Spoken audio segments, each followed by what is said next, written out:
I drove for Halo and learned what 5 stars really means. I started driving for Halo 3 months after I lost my marketing job. The gig economy felt like failure at first, but Halo wasn't like the other rideshare apps. The sign-up bonus was double what anyone else offered, and they promised something they called performance incentives that scaled with your rating. The app had a clean white interface with gold accents. Very minimal, very premium. During onboarding, the coordinator explained that Halo used a proprietary passenger screening system. Only verified users could request rides. I'd be driving people who valued discretion and quality service. You'll notice our rating system is more nuanced, she said through the video call. We measure more than punctuality and cleanliness. I asked what else they measured. She smiled. Compatibility, energy, the overall experience. Just be yourself and drive safely. The rest takes care of itself. My first week was unremarkable. I picked up business travelers from the airport, took couples to restaurants, drove students home from libraries. Everyone was polite. Nobody tried to eat in my car or blast music. By Friday, my rating sat at 4.87 stars. Then I crossed into 4.9 territory and the requests changed. The first one came at 11 on a Tuesday night. The pickup location was a residential street in a neighborhood I didn't recognize. No businesses, no apartments, just houses with dark windows. The passenger's name was listed as M. Chen. She was waiting on the curb when I arrived, mid-40s, business casual, pulling a small suitcase. She climbed into the back seat and smiled at me in the rearview mirror. "Thank you for the ride," she said. We drove in silence for a few minutes. I noticed she wasn't looking at her phone, she was looking at me. Not in a creepy way, more like she was thinking about something.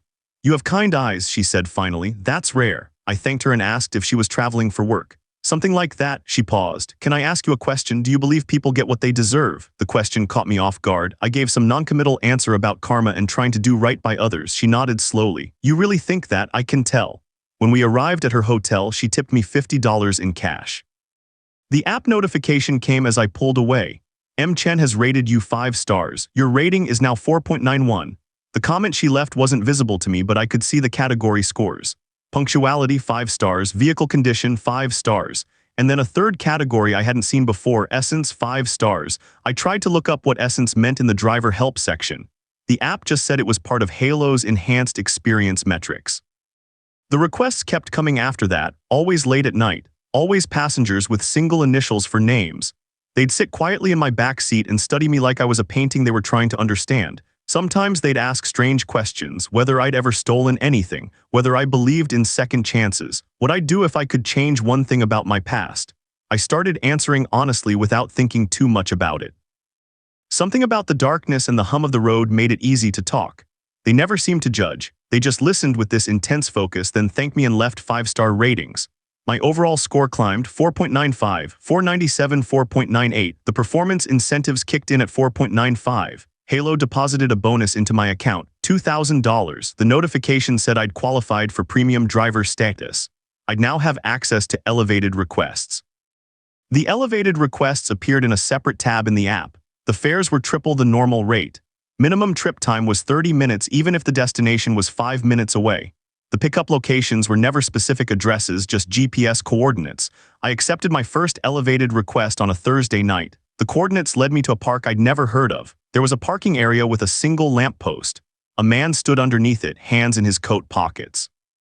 He was younger than most of my passengers, maybe 30, clean-cut, expensive watch. He slid into the back seat and gave me an address across town. We drove for 10 minutes before he spoke.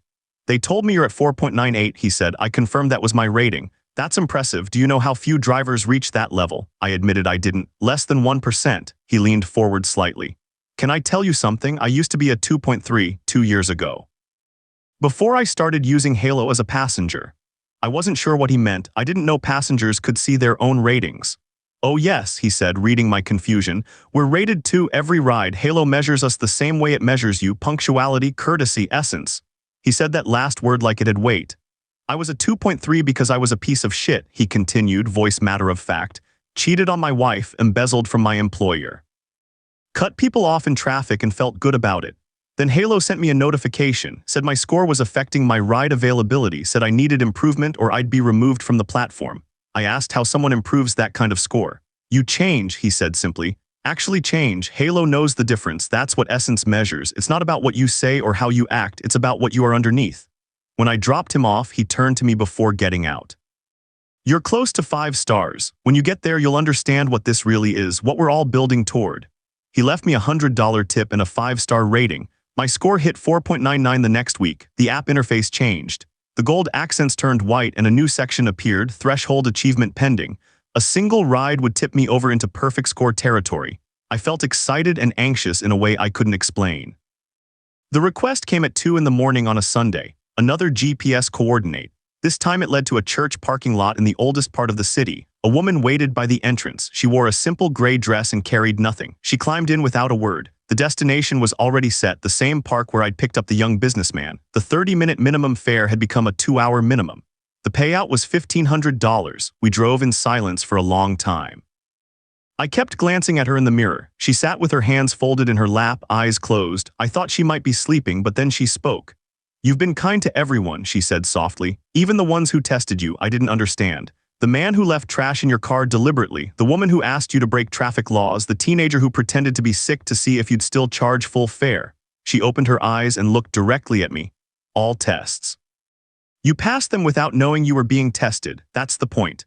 My hands tightened on the wheel. "What is this?" "A system," she said. "A very old one adapted for modern infrastructure. We've always measured souls. We've always sorted. For a long time, we relied on death to deliver people to us for evaluation. But this is more efficient. We find you while you're still alive, still capable of choosing." I wanted to pull over. I wanted to end the ride, but something kept me driving. "You're going to reach 5 stars tonight," she continued. "When you do, you'll receive an offer, premium elite status, guaranteed income, full benefits. All you have to do is keep driving, keep being evaluated, keep letting us measure your essence." "And what happens when you've measured enough?" My voice sounded thin.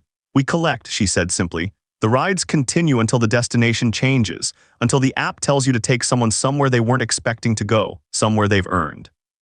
That's what 5-star drivers do. They deliver.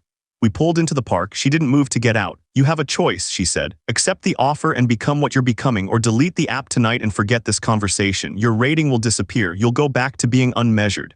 And if I accept, you'll understand that you're not really a driver, you're a guide, and the passengers aren't going where they think they're going. They're going where they've already chosen to go, through every small cruelty and kindness. Through everything they are, you'll just be the one behind the wheel." She stepped out of the car. Before closing the door, she leaned back in. "5 stars, she said. "Congratulations." The door shut. The app notification appeared immediately. "You have achieved a perfect 5 rating. Your premium elite offer is ready for review." I sat in the empty parking lot for 20 minutes, then I opened the offer. The contract was 3 pages long. The salary was more than I'd made in my previous career. The terms were vague but binding. I would drive when requested. I would take passengers to their designated destinations. I would maintain my essence score. I thought about deleting the app. I really did. But then I thought about the passengers I'd driven, the ones who asked me questions about morality and choice, how they'd all seemed to be wrestling with something. How they'd all been so focused on whether I could see them clearly.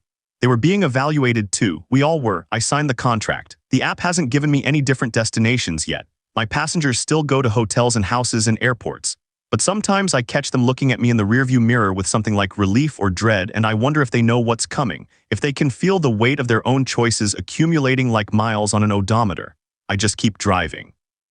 And I keep checking my rating, making sure it stays perfect. Because I need to know that whatever I'm becoming, whatever I've agreed to deliver people toward, I'm doing it right. That when the app finally tells me to take someone to a destination they don't recognize, it won't be because I failed them. It'll be because they earned it. 5 stars every time. Drop your verdict in the comments. Wait, what?